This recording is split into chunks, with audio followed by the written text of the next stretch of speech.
The unseen observer of the ballroom was supposed to be locked at midnight. Lena knew the rules. No lingering after her shift, no exceptions. 8. But rules didn't account for the way her fingers itched to sketch when the hotel grew quiet, or how the chandeliers cast perfect shadows on the empty dance floor. So she came back. Always. Tonight she curled into a velvet booth, charcoal smudging her fingertips as she drew the way the moonlight fractured through the windows. She didn't hear the soft click of the security feed zooming in, didn't see the screen in a penthouse across the city where a man traced her silhouette with a single possessive finger. Again, Anton's voice cut through the dark. Nikolai didn't turn. She's different. They're all different. Until they're not. A smile flickered across Nikolai's face. This one paints ghosts in the walls. Look. On screen, Lena leaned forward, done her hair slipping over one shoulder, as she added delicate strokes to her sketch of face emerging from the shadows.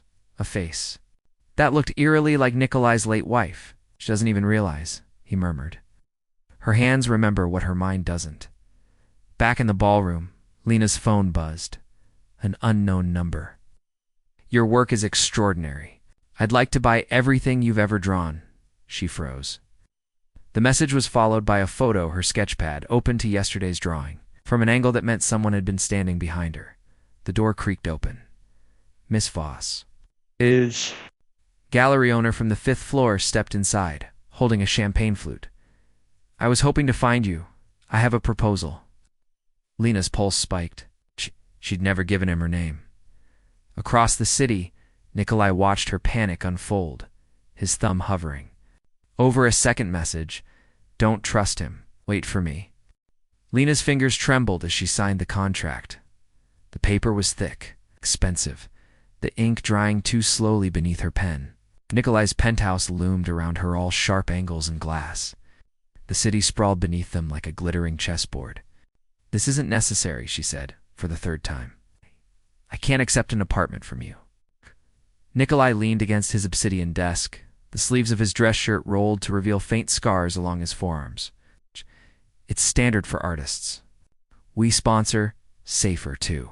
His gaze flicked to the gallery owner's card still clutched in her hand.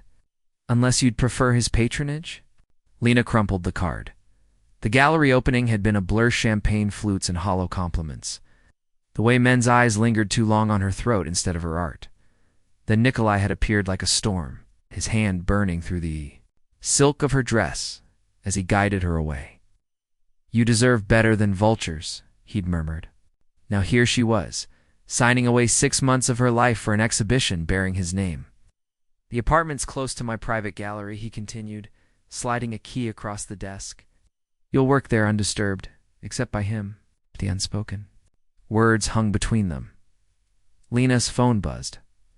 Myra, where the hell are you? The Russian oligarch just bought your entire portfolio. People are talking. Nikolai's fingers twitched toward her phone.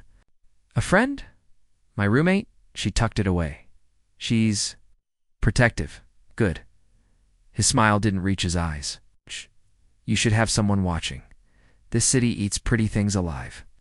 The first viewing private gallery was a converted warehouse.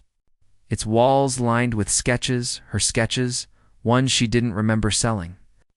How did you get these? Lena trailed a finger over a charcoal study of her mother's hands, dated 2 years prior. Talk. Nikolai stood too close, his cologne wrapping around her bergamot and something darker. I told you. Followed your work. She turned, finding his gaze fixed on her mouth. The air thickened.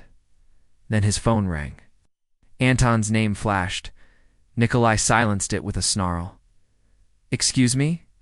Lena exhaled as he stepped away. Her pulse hammered equal parts. Fear and something else. The thrill of being seen, after years of fading into hotel lobbies and subway cars. She wandered deeper into the gallery, pausing at a door left ajar on inside. Surveillance feeds glowed 16 screens showing her apartment, her favorite cafe. The ballroom where she sketched her coffee cup from this morning sat on the desk, lipstick still smudged on the rim. I can explain. Nikolai's voice curled around her from the doorway. He didn't sound sorry. Lena backed into the desk, knocking over the cup. You've been watching me, protecting you. He advanced, his tie loosened, pupils blown. You think that gallery owner was coincidence? Men like him smell vulnerability.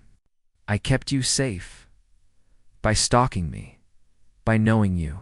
His hand caged hers against the desk, his thumb brushing her frantic pulse. Better than you know yourself. The door burst open. Anton stood rigid, his face ashen. Sir, the police are downstairs. They're asking about Claire. Name Lena didn't know. Nikolai's grip tightened. Which Claire? The one from the ballet. Anton's eyes darted to Lena. They found her scarf. Lena saw real fear in Nikolai's face. The scarf was silk, pale blue, frayed at one edge, lying in an evidence bag on Anton's tablet screen. Lena caught only a glimpse before Nikolai snatched it away, but it was enough. Claire Laurent, Deep Bolshoi Ballet, 2018. The name surfaced in a frantic Google search later that night, in the bathroom of Nikolai's penthouse with the water running to mask the clicks. Grainy rehearsal photos showed a willowy dancer with Lena's same dark curls. Her neck arched in a way that made Lena's fingers instinctively rise to her own throat. Missing since November, no suspects. Lena's reflection stared back from the gold-framed mirror, her lips still swollen from Nikolai's goodbye, Kisa claiming not an affection. Stay tonight, he'd murmured against her temple when the police left. The apartment isn't safe yet. She'd agreed. Now she pressed her phone to her chest as the bedroom door creaked open. You shouldn't be in here, Anton stood silhouetted. In the doorway, his usual stoicism fractured. Behind him, the penthouse was eerily quiet. Lena didn't lower the phone. Who's Claire? A muscle twitched in his jaw. A mistake.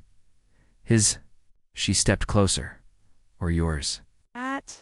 Anton's gaze dropped to her left wrist, where Nikolai's fingerprints bloomed purple.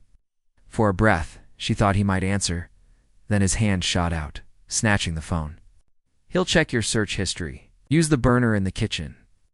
He shoved her device into his pocket and was gone. The first lie? You're distracted. Nikolai traced the rim of Lena's wineglass at dinner, his other hand possessively kneading, her thigh under the table. The gallery owner's name hadn't been mentioned again. Neither had Claire's. Just tired. As she forced a sip of burgundy, the taste metallic. The exhibition plans, ... are handled. His thumb dug into her inner thigh. Though I'd prefer you focus on our private viewings. Lena's stomach turned. She'd seen the way he looked at her sketches, like they were bones to be picked clean. Her borrowed phone buzzed in her pocket. Mira found Claire's sister. Says Nikolai funded her sister's studio. Sound familiar? Police found blood in the vents. The wine soured on her tongue. Nikolai's fingers stilled. What's wrong? Nothing. She reached for her glass, but he caught her wrist hardened. Flipped her hand palm up. Lying doesn't suit you. His smile was glacial as he plucked the phone from her dress pocket. Let's see who's interrupting us. Lena's blood iced over. Then miraculously the doorbell rang. Sir Anton reappeared, tense. The police again. They've brought a warrant. Shh. Nikolai's grip tightened briefly before he dropped her hand. Stay. Don't move. The moment the dining room doors shut, Lena bolted. The first BTRA, El Nikolai's. Study was locked. Lena jammed a hairpin into the knob, her hands shaking. Somewhere downstairs, voices rose a detective's sharp tone. Nikolai's smooth deflection. The lock gave. Inside, floor-to-ceiling screens displayed her apartment in real time. Mira paced her living room, phone pressed to her ear. But worse far. Worse was the glass case on the desk. Inside lay a row of delicate objects. A ballet slipper. A lipstick-stained cigarette. A single pearl earring. And now, a charcoal-smeared tissue from Lena's last sketching session. Her knees buckled. I told you not to move. Nikolai filled the doorway, his tie loosened, sleeves rolled up. No police in sight. You killed them, Lena whispered. I loved them. He stepped closer, trailing a finger along the glass. Just like I love you, but they tried to leave. His hand fisted in her hair, yanking her head back. You won't be that stupid, will you? Behind him, Anton appeared, a syringe. Glinting in his palm, Lena's last thought before the needle bit was of Mira's voice on the phone. Blood in the vents. The first thing Lena tasted was blood. She came to strapped to an ornate chair in the center of Nikolai's private gallery. Her wrists bound with silk cords that matched Claire's scarf. The room smelled of oil paint and something sharper formaldehyde. And Nikolai's voice came from behind her, followed by the click of a projector. Her own sketches flashed across the walls, grotesquely enlarged the ballroom. Her mother's hands, the face she'd drawn without knowing why, now she recognized it. Claire's hollowed cheeks, her terrified eyes. You've been drawing her for months. Nikolai stepped into view, rolling up his sleeves with surgical precision. Your hands remember what your mind refuses to see. Lena tugged at the cords. Where's Anton? Fired. For sentimentalism, he crouched before her, tilting her chin up with a scalpel. But... Duh. You're perfect. The blade traced her jaw. Cold. Precise. Then miraculously, her phone buzzed in. Nikolai's pocket. Mira, I know about the vents. I know about the others. Run, Lena. Nikolai stilled. The first mistake, Alina. Spat in his face. The scalpel clattered as he recoiled, just enough for her to rock the chair sideways, crashing into a display case. Glass shattered. Claire's ballet slipper tumbled out. Bitch! Nikolai seized her hair, but Lena was faster. Her fingers closed around a shard of glass, slicing through the silk cords in one motion. Blood welled across her palm as she scrambled up, brandishing the shard. How many? She panted. Before Claire, before me. For the first time, Nikolai looked uncertain. Then the gallery doors burst open.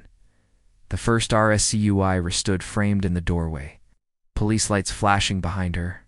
In her hands, Anton's burner phone, Claire's final voicemail playing on speaker. The Ventsi hides them in the vents. Nikolai lunged not for Lena, but for a fire axe on the wall. You'll ruin her, he screamed at Mira. Ah!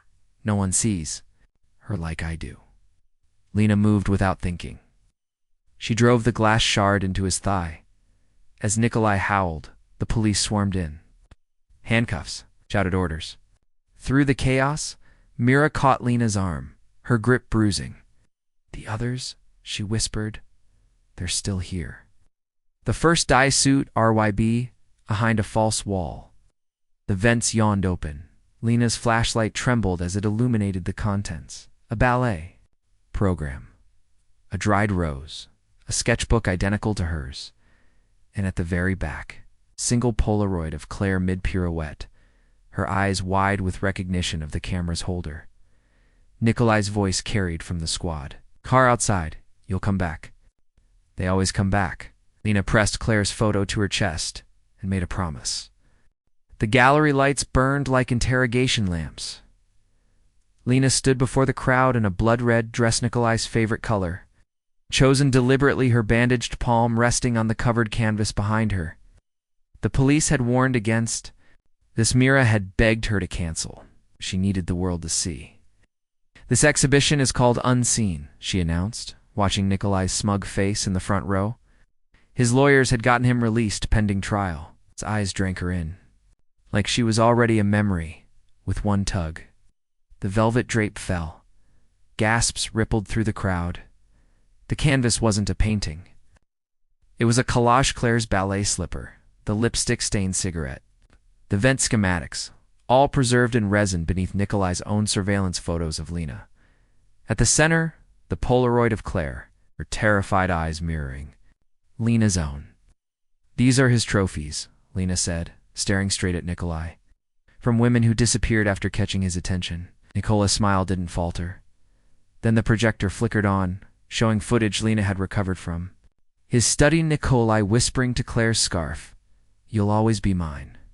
The crowd erupted. The first CIO, NFES CIO, Nikolai lunged for the stage. "You lied?" He grabbed Lena's injured hand, squeezing until fresh blood seeped through the bandage.